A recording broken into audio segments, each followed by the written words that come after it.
একটি যুগের অবসান। সুর সম্রাজ্ঞী, সুর কোকিল, ভারতের গানের পাখি, voice of the millennium, Indian nightingale, Devi Saraswati, ভারতের কন্যা, জাতির কন্যা, না জানি আরো কত নাম ছিল উনার। তিনি আজ আর নেই আমাদের মধ্যে।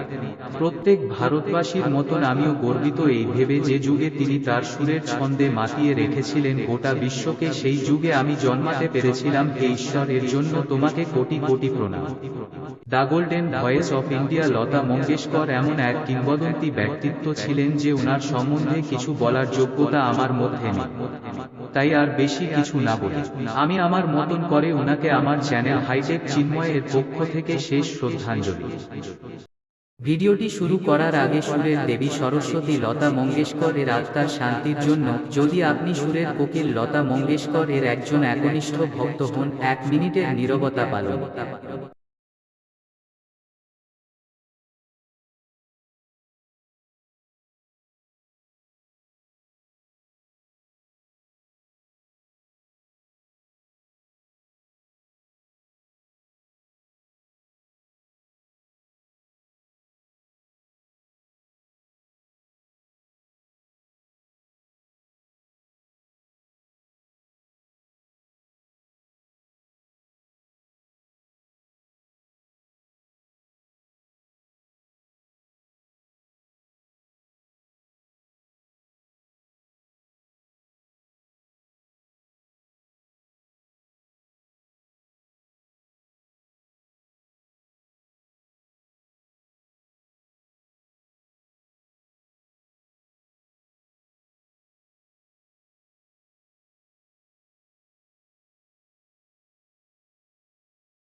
লতা মঙ্গেশকর জন্ম হেমা মঙ্গেশকর 28শে সেপ্টেম্বর 1929, 6 ফেব্রুয়ারি 2022 একজন ভারতীয় প্লেব্যাক গায়িকা এবং মাঝে মাঝে সঙ্গীত সুরকার ছিলেন।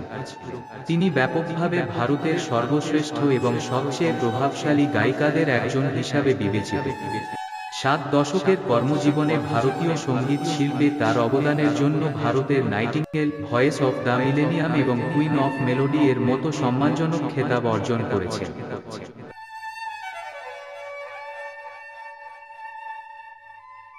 সুর সম্রাজ্ঞী তার জীবনকালে মোট 4 বার ন্যাশনাল ফিল্ম অ্যাওয়ার্ড জিতেছিলেন, কিন্তু আমরা ওনার 3টি ন্যাশনাল ফিল্ম অ্যাওয়ার্ডের কথা জানি। তিনি 1972, 1974 ও 1990 সালে 3 বার ন্যাশনাল ফিল্ম অ্যাওয়ার্ড জিতেছিলেন। জাতীয় পুরস্কার বলিউডের অন্যতম বড় পুরস্কার, যা একদিন পাওয়ার আকাঙ্ক্ষা ইন্ডাস্ট্রির প্রতিটি শিল্পীর মনে সবসময় থাকে, কিন্তু লতা মঙ্গেশকর এই পুরস্কার নিতে অস্বীকার করেছিলেন, এবং তাও যখন তিনি তার ক্যারিয়ারের প্রাথমিক পর্যায়ে ছিলেন। 1958 সালে বিমল রায়ের চলচ্চিত্র মধুমতি 9টি বিভাগে ফিল্মফেয়ার পুরস্কারের জন্য মনোনীত হয়েছিল, যার মধ্যে সেরা প্লেব্যাক ফিমেল গাওয়ার জন্য লতা মঙ্গেশকরের নাম অন্তর্ভুক্ত করা হয়েছিল। মধুমতির আজারে পরদেশী গানের জন্য মনোনীত হয়েছিল লতার নাম। এই ছবিতে তার গাওয়া গানটি অত্যন্ত প্রশংসিত হয়েছিল, এবং এটি একটি বড় বিষয় ছিল যে লতা প্রথমবার ফিল্মফেয়ার পুরস্কার পেতে চলেছেন, কিন্তু লতা মঙ্গেশকর ফিল্মফেয়ার ট্রফি নিতে অস্বীকার করেছিলেন। কারণটি খুব অদ্ভুত ছিল। লতা মঙ্গেশকর এই ট্রফিটি গ্রহণ করতে অস্বীকার করেছিলেন কারণ তিনি ট্রফিটি, যা একজন মহিলার আকারে ছিল, পোশাক ছাড়া রাখতে আপত্তি করেছিলেন। আয়োজকদের এই ধারণা তিনি মোটেও পছন্দ করেননি এবং তিনি এই পুরস্কার গ্রহণ করতে অস্বীকার করেন। লতার সিদ্ধান্তে অনেকেই অবাক হয়েছিলেন, কিন্তু পরে ফিল্মফেয়ারের লোকেরা তাকে কাপড় দিয়ে ঢেকে এই ট্রফিটি দিয়েছিলেন। বিষয়টি দীর্ঘদিন ধরেই শিরোনামে ছিল। সুরের রানী 15 বার বিয়ের চেয়ে বেঙ্গল ফিল্ম জার্নালিস্টস অ্যাসোসিয়েশন পুরস্কার জিতেছে।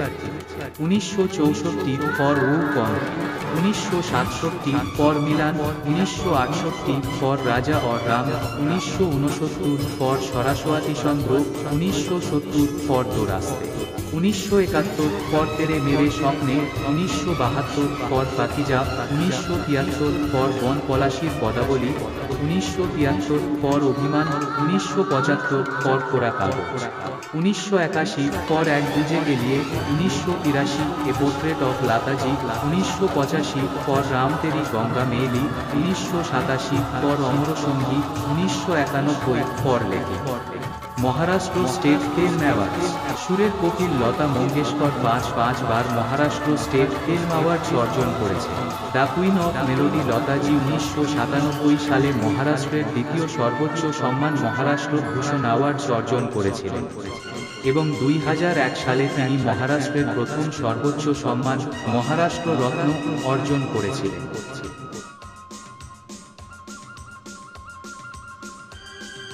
Filmfare awards. Filmfare awards. Filmfare awards. সুর সরস্বতী মোট 7 বার ফিল্মফেয়ার অ্যাওয়ার্ড অর্জন করেছিলেন। তিনি ছিলেন সত্যিকারের ভারতের গর্ব। 1959 আজারে পরদেশি ফ্রম মধুমতি, 1963 কাহি দ্বীপ জলে কাহি দিল ফ্রম 20 সাল বাদ, 1966 তুম কি মেরে মন্দির তুম কি মেরি পূজা ফ্রম খানদান, 1970 আপ মুঝে আচ্ছে লগনে লাগে ফ্রম জিনে কি রাত, 1993 Filmfare life time achievement, 1994 Filmfare special award for দিদি তেরা দেওর দিওয়ানা ফ্রম হাম আপকে হ্যায় কৌন, 2004 ফিল্মফেয়ার বিশেষ পুরস্কার, যেখানে ফিল্মফেয়ার পুরস্কারের 50 বছর পূর্ণ করার উপলক্ষে একটি সোনার ট্রফি প্রদান করা হয়েছিল। International Indian film academy awards. International Indian film academy awards. Voice of the millennium Lataji IIFA এর সর্বোচ্চ সম্মান IIFA life time achievement awards অর্জন করেছিলেন 2000 সালে।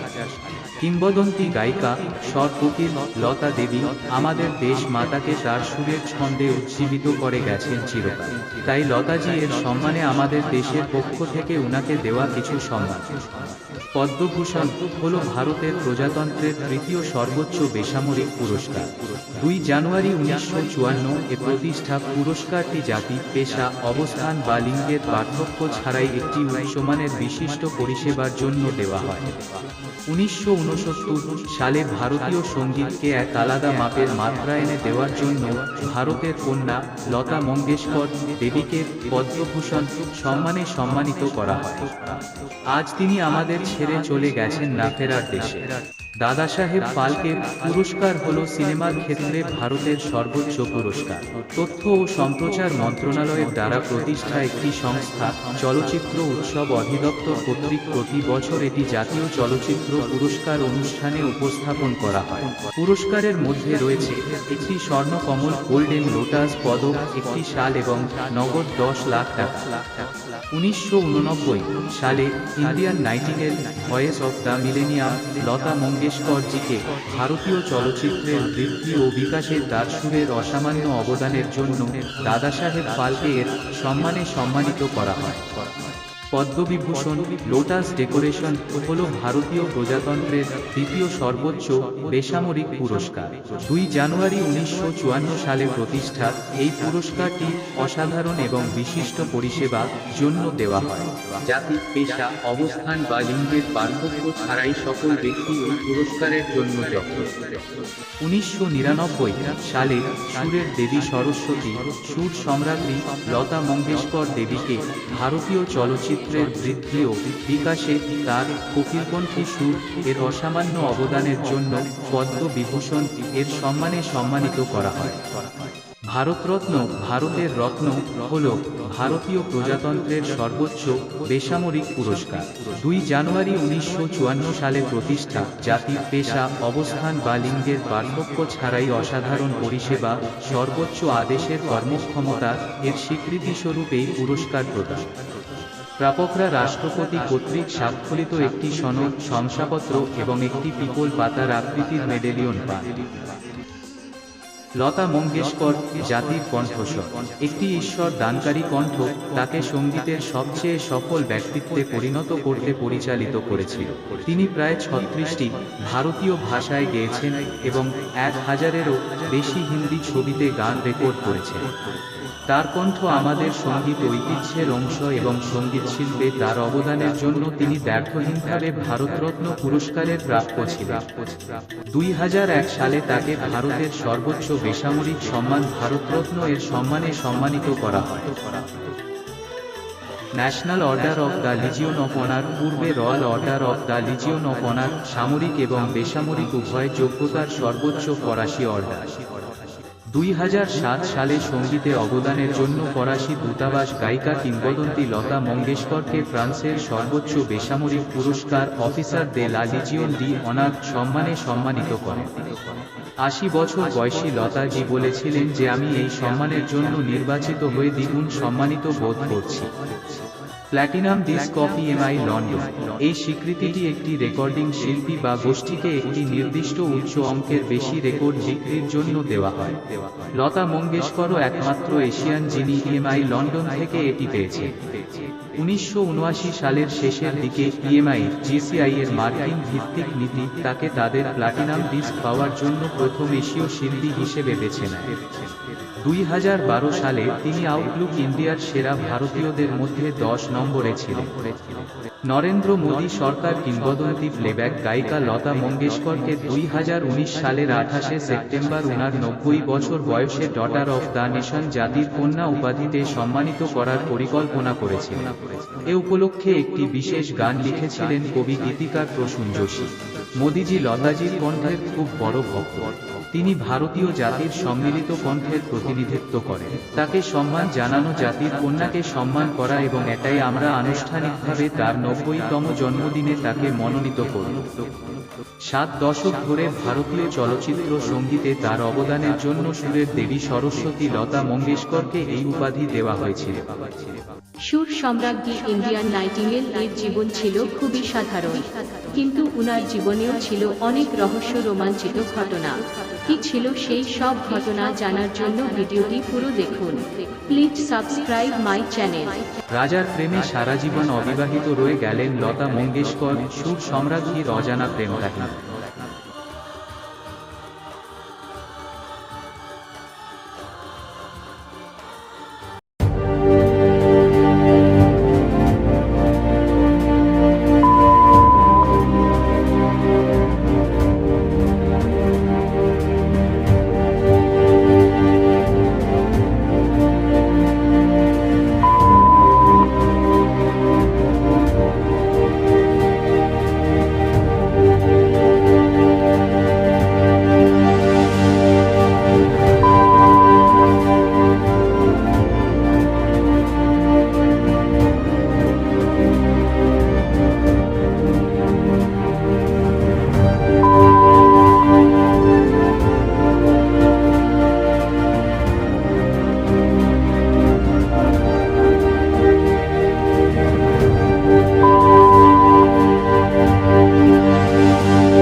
I've been dreaming on in my head like I've seen it. A life worth living is a life with meaning. I'll do what I love till my heart stops beating. I'm feeding this demon. Got a taste, can't erase bitterness in my face. Work a job every day till your dreams fade away. Like a card, never change, play the game that we say.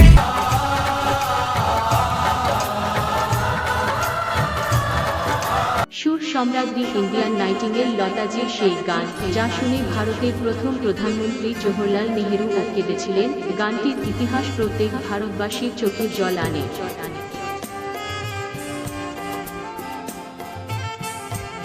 এমেরে ওয়াতন কে লোগন, গানটি কবি প্রদীপ 1962 সালে চীনের কাছে যুদ্ধে হেরে যাওয়ার পর দেশের মনোবল বাড়াতে লিখেছিলেন। এই গানটি এতটাই আবেগপ্রবণ করে তোলে যে লতা মঙ্গেশকর যখন প্রথম এটি গেয়েছিলেন, তখন তৎকালীন প্রধানমন্ত্রী জওহরলাল নেহেরুর চোখেও জল চলে এসেছিল। লতা এই গানের মহড়া শুরু করেন। তিনি চেয়েছিলেন যে তিনি তার বোন আশা ভোসলের সাথে গানটি গাইবেন। দুজনেই একসঙ্গে রিহার্সাল করেছিলেন, কিন্তু যেদিন দিল্লি যাওয়ার কথা ছিল তার আগের দিন আশা যেতে রাজি হন। আশা ভোসলে তার সিদ্ধান্ত পরিবর্তন করতে প্রস্তুত ছিল না। শেষ পর্যন্ত একাই দিল্লি যেতে হয়েছিল লতাকে, এবং শেষ পর্যন্ত লতা একাই এই গানটি গেয়েছিলেন। সুরলোকে পাড়ি দিলেন সুর সম্রাজ্ঞী, চিরনিদ্রায় দেবী সরস্বতী। তুমি রবে নীরবে হৃদয়ে মম, তুমি রবে নীরবে নিবিড় নিভৃত পূর্ণিমা নিশীথিনী সম, তুমি রবে নীরবে। মম জীবন যৌবন মম অখিল ভুবন, তুমি ভরিবে গৌরবে নিশীথিনী সম। জাগিবে একাকী তব করুণ আখি, তব অঞ্চল ছায়া মোরে রহিবে ঢাকি। মম দুঃখ বেদন মম সফল স্বপন, মম দুঃখ বেদন মম সফল স্বপন, তুমি ভরিবে সৌরভে নিশীথিনী সম। তুমি রবে নীরবে হৃদয়ে মম, তুমি রবে নীরবে নিবিড় নিভৃত পূর্ণিমা নিশীথিনী সম, তুমি রবে নীরবে। কবিগুরু রবীন্দ্রনাথ ঠাকুর যেন এই কবিতাটি সুর সম্রাজ্ঞী লতাজি এর জন্যই লিখেছিলেন। শেষে একটি কথাই বলবো, আজ আর তুমি নেই আমাদের মধ্যে, কিন্তু তোমার অমর সৃষ্টি সঙ্গীতের মাধ্যমে প্রত্যেক ভারতবাসী তোমায় চিরকাল স্মরণে রাখবে। চির বিদায় চির বিদায় চির বিদায়।